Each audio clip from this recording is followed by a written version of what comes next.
ఎన్నికల్లో ప్రజలందరూ ఒక మహా ఉద్యమంలా పెను విప్లవంలా 45 సంవత్సరాలుగా నేను అనేక ఎన్నికల్లో పోటీ చేశాను. కానీ మునుపెప్పుడూ చూడని చైతన్యంతో ఓట్లేసి మమ్మల్ని గెలిపించారు. అయితే ఇక్కడ చాలామంది శాసనసభ్యులు ఉన్నారు, 3 పార్టీల నాయకులు కూడా ఉన్నాం. ఆ రోజు నా ఆలోచన ఒకటే, ప్రజలు గెలిస్తే ఈ రాష్ట్రం నిలదొక్కుంటుంది. ప్రజలు గెలవాలంటే ఎన్డీఏని గెలిపించాలని మేము పిలిపించాం. మళ్ళీ మేమందరం కలిసి రాష్ట్ర పునర్నిర్మాణం చేసి మళ్ళీ రాష్ట్రాన్ని అభివృద్ధి చేస్తాను ఒక హామీ ఇస్తే బ్రహ్మాండమైన స్ఫూర్తితో ముందుకు వచ్చారు.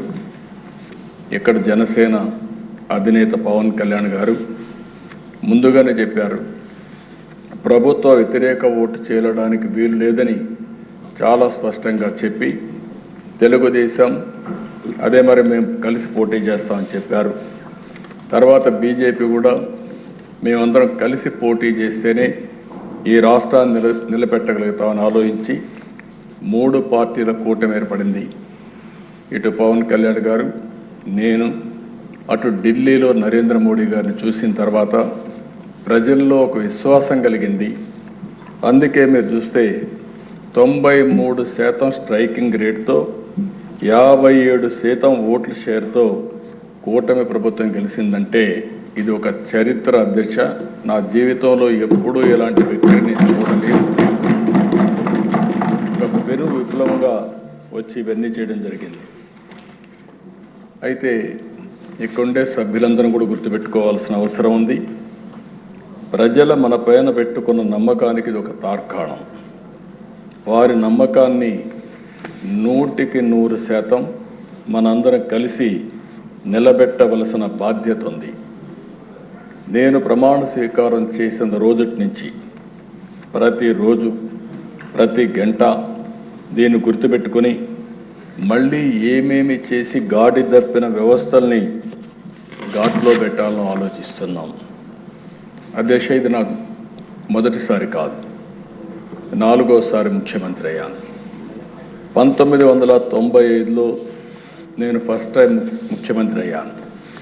అంత మునుపు నేను ఆర్థిక శాఖ మంత్రిగా కూడా పనిచేశాను 1 సంవత్సరం.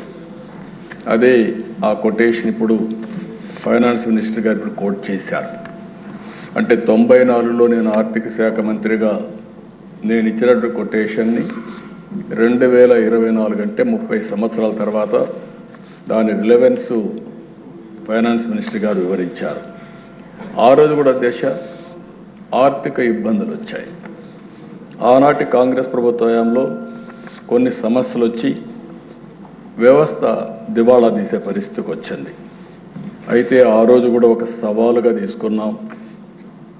పాలనని కొత్త పుంతలు తొక్కించాం, సంస్కరణలు తీసుకొచ్చాం, మొహమాటం లేకుండా కఠిన నిర్ణయాలు తీసుకున్నాం, పాలసీలతో కష్టంతో దారికి తెచ్చాం.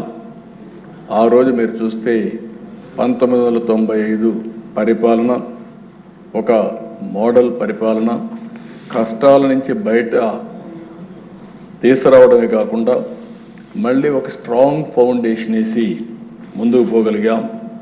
అందుకే మీరు చూస్తే ఈరోజు దేశంలోనే తెలంగాణ రాష్ట్రం నెంబర్ 1 రాష్ట్రంగా ఉందంటే దానికి ఆ రోజు తెలుగుదేశం పార్టీ వేసిన ఫౌండేషనే కారణం అని చెప్పి కూడా నేను మీకు తెలియజేస్తున్నాను.